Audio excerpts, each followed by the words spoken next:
Sabi nga nila, there's no harm in trying. At welcome ito sa PBA. Total, may ilan na ng mga hindi masyado pinalad na makapaglaro sa mga competitive na leagues sa amateur ranks ang nagtangka pa rin makipagsabayan sa mga top prospects na mag-apply sa rookie draft. Ngayong taon, idagdag natin sa listahan si Marco Adonis Villorente. Pinanganak sa Manila at lumaki sa Dasmariñas, Cavite, si Villorente ay isang aeronautics engineering product ng PATS College of Aeronautics at limitado ang kanyang playing experience sa mga paliga ng PhilSCA o Philippine State College of Aeronautics.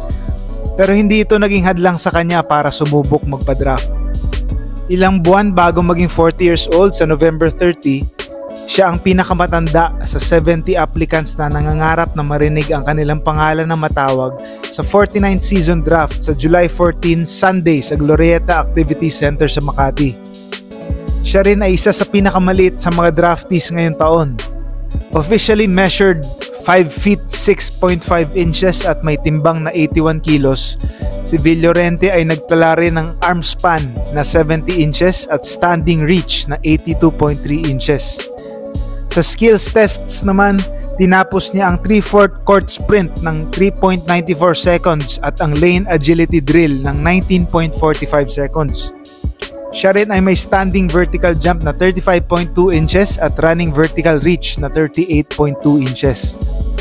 Pero ang pinakamapagmamalaki niya ay ang kanyang reflexes nang tapusin ang reaction time test ng 442 milliseconds na mas mabilis pa sa consensus top pick na si Justin Baltazar na nagtala ng 495 milliseconds.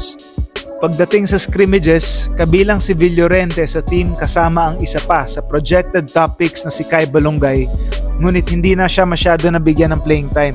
Nahiya siya magpa-interview sa media pero nabanggit niya na for experience lang daw ang kanyang pag-apply sa draft at pagsali sa combine. At sigurado, ito isang once in a lifetime experience na kanyang dadalhin hanggang sa pagtanda. Total, maraming taong hindi man lang sumubok to pa rin ang kanilang mga pangarap sa buhay. Pero naging buo ang loob ni Marco para sa kanyang suntok sa buwan.